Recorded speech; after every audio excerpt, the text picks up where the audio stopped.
آج 24واں روزہ ہے۔ بس 24واں کہتے کہتے دل کی طبیعت میں ایسی گھبراہٹ سی ہوتی ہے کہ رمضان کیا۔ 2 رمضان ہوتے ہیں، ایک سفارشی رمضان، ایک شکایتی رمضان۔ یہ میں آپ کو پکی بات کہہ رہا ہوں۔ رمضان سفارش بھی کرے گا اور رمضان شکایت بھی کرے گا کہ صورت ملک جھگڑالو ہے، یہ جھگڑا کرے گی اور کہے گی یا اللہ یا تو مجھے اپنے قرآن سے نکال دے یا پھر اس بندے کی بخشش کر دے۔ اب آپ دیکھیے، اب ایسا کریں، آپ میری اس پروگرام کو دیکھ رہے ہیں نا، آپ موبائل پہ دیکھیں کہ میں کتنے سیکنڈ لگتے ہیں اس میں، آپ حیران ہوں گے یہ منٹوں کا عمل نہیں، صرف سیکنڈ کا عمل ہے۔ ایک چوٹکا بھی ساتھ ساتھ دیتا جاؤں، میری چاہت ہے کہ جسمانی صحت بھی ہو، روحانی صحت بھی ہو، جسمانی فٹنس بھی ہو، روحانی فٹنس بھی ہو۔ اگر کبھی کوئی گلا خراب ہو جائے اور ٹانسس ہو جائیں، اور ٹانسس کے بارے میں ہے کہ بس آپریشن کے علاوہ اس کا چارہ نہیں۔ السلام علیکم ورحمۃ اللہ وبرکاتہ۔ آج 24واں روزہ ہے۔ بس 24واں کہتے کہتے دل کی طبیعت میں ایسی گھبراہٹ سی ہوتی ہے کہ رمضان گیا۔ میں نے آپ کو پہلے بتایا تھا کچھ درویش ایسے تھے جو 6 ماہ جانے والے رمضان کے لیے ندامت کرتے تھے اور پھر 6 ماہ استقبال کرتے تھے۔ پھر ایسے تھے جو رمضان کا پہلا عشرہ استقبال کرتے تھے، دوسرے عشرے میں خوف کرتے تھے کہ گیا، اور تیسرے عشرے میں ندامت ہوتی تھی کہ رمضان چلا گیا۔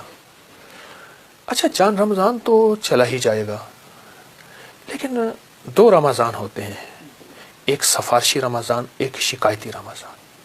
یہ میں آپ کو پکی بات کہہ رہا ہوں۔ رمضان سفارش بھی کرے گا اور رمضان شکایت بھی کرے گا۔ اللہ سے عرض کرے گا کہ اللہ یہ بندہ تھا جس نے میرا کوئی ادب نہیں کیا تھا، کوئی احترام نہیں کیا تھا۔ اے اللہ میں رمضان آیا تھا، لوٹ کے آتا تھا ہر سال، اس بندے نے میرے ساتھ کوئی دل جوئی نہیں کی، میرا کوئی ساتھ نہیں دیا۔ اے اللہ یہ وہ بندہ ہے جس نے میری رمضان کی کوئی قدردانی نہیں کی۔ یہ شکایتی رمضان ہے۔ اور ایک وہ سفارشی رمضان ہے جو بندے کی سفارش کرے اللہ کے سامنے۔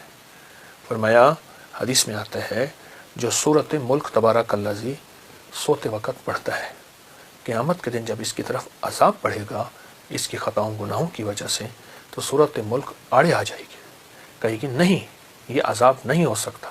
اور حدیث میں یہاں تک الفاظ ہیں، میرے آقا کا فرمان کا مفہوم ہے کہ سورت ملک جھگڑالو ہے، یہ جھگڑا کرے گی اور کہے گی یا اللہ یا تو مجھے اپنے قرآن سے نکال دے یا پھر اس بندے کی بخشش کر دے۔ اللہ اکبر۔ اسی طرح روزہ بھی سفارش کرے گا۔ کسی درویش نے ایک ہندو بنیے کو دیکھا تو لالا جی جو ہیں جنت میں پھر رہے ہیں۔ وہ لالا جی یہ کیا بات ہے، آپ جنت میں پھر رہے ہیں، آپ تو ہندو تھے۔ اور میں بس ایک بول اس کریم کو پسند آیا، میرا بیٹا میرا کھلے بندوں کھا رہا تھا، میں نے کہا بیٹا مسلمانوں کا رمضان ہے، ادب کر، ایک طرف ہو کے کھا لے۔ اللہ کو میری ادا پسند ہے، اللہ نے مرنے سے پہلے فرشتے کو بھیجا، پہلے اس کو کلمہ پڑھا، اور اس نے مجھے کلمہ پڑھایا اور میری موت ایمان پہ ہوئی۔ ساری عمر کفر پہ گزری، آخری وقت میں ایمان لے سینے میں سجا کے بندہ چلا گیا۔ تو رمضان کے ان لمحات میں، ان گھڑیوں میں، ان کیفیتوں میں 24واں روزہ کیسے ہم اللہ کو منائیں، کیسے اللہ کا تعلق ہمارے قریب ہے، اور کیسے اللہ کی ذات عالی کے ساتھ ہماری محبتیں بڑھ جائیں۔ تو میں ایک چیز آپ کو عرض کروں گا، اور اس کے میں نے بہت فائدے دیکھے۔ رمضان میں ایک چیز کی مشق کر لیں، رکوع سے اٹھتے ہوئے نا سمع اللہ لمن حمدہ ربنا لک الحمد، ایک دعا پڑھیں، حمدن کثیرن طیبن مبارکن فی، حمدن کثیرن طیبن مبارکن فی، 5 بول۔ میں نے سال سے بتایا، کیونکہ رمضان میں اہتمام بڑھ جاتا ہے نمازوں کا، نوافل کا۔ اس کو اپنے مشق میں، اپنے تجربے میں، اپنے بولوں میں شامل کر لیں۔ سمع اللہ کے بعد یہ دعا پڑھ لیں، جوڑوں کا پرانا درد، کمر، ڈسک، مہروں کے مسائل، گردن کے مسائل جن کو کالر لگا ہوا ہو، اور پٹھوں اور اعصاب کا کھچاؤ۔ کتنے بے شمار لوگ مجھے ملے جب سے میں نے یہ بتانا شروع کیا۔ رکوع سے اٹھے نا آپ، جب اٹھیں سیدھے کھڑے ہوں تو سمع اللہ لمن حمدہ ربنا لک الحمد پڑھتے ہیں، اس کے بعد پڑھیں حمدن کثیرن طیبن مبارکن فی، بس ایک دفعہ پڑھ لیں۔ جوڑوں کا پرانا درد، کمر کا درد، پٹھوں کا کھچاؤ، گردن کے مسائل ایسے حل ہوتے ہیں، ایسے حل ہوتے ہیں۔ بلکہ جب سے میں نے بتانا شروع کیا اس کے علاوہ بھی بے شمار بیماریوں کے مارے ہوئے لوگوں نے مجھے بتایا کہ فلاں فلاں بیماریاں ختم ہو گئیں، فلاں فلاں روگ ختم ہو گئے، اور فلاں فلاں جسمانی مسائل حل ہو گئے ہمارے۔ نماز تو ویسے پڑھتے ہیں، رکوع سے اٹھتے ہیں تو اٹھتے ہوئے یہ بول بھی شامل کر لیں۔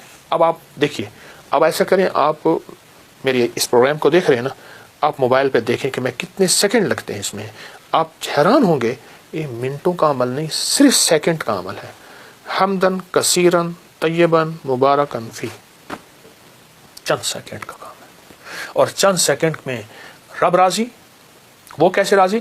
فرمایا جو بندہ یہ بول پڑھتا ہے 13 فرشتوں کی ڈیوٹی لگتی ہے کہ اس کی نیکیاں لکھو، اور فرشتے لکھتے لکھتے تھک جاتے ہیں، اس کی نیکیاں نہیں لکھ سکتے۔ تو یہ بھی ساتھ شامل کر لیں اپنے روزوں میں، اس چھوٹے سے بول کو، جس کے دنیا کے بھی فائدے، جس کے آخرت کے فائدے، جس کی دنیا کے بھی برکت، جس کی آخرت کی برکت۔ اللہ تو بڑا کریم ہے، بندے کے بولوں پہ اللہ پاک دنیا بھی دے دیتا ہے، آخرت بھی، رضا بھی، صحت بھی، شفا بھی، عطا بھی، وہ کریم دے دیتے ہیں۔ تو انشاءاللہ ان بولوں پہ اپنی توجہ بڑھائیں، ان بولوں پہ اپنا دھیان بڑھائیں، اور ضرور بڑھائیں گے۔ ایک چوٹکا بھی ساتھ ساتھ دیتا جاؤں، میری چاہت ہے کہ جسمانی صحت بھی ہو، روحانی صحت بھی ہو، جسمانی فٹنس بھی ہو، روحانی فٹنس بھی ہو۔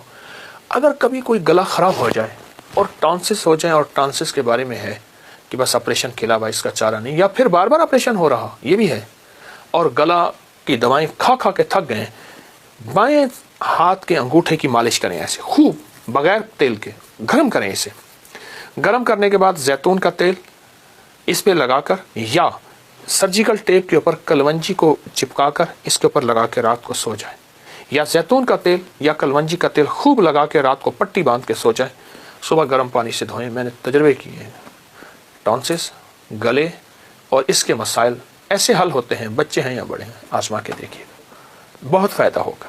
یہ رمضان کی برکات ہیں، یہ اس کریم کی عنایات ہیں، انشاءاللہ اللہ اپنی عنایات سے ہمیں محروم نہیں کرے گا۔ جزاک اللہ، السلام علیکم۔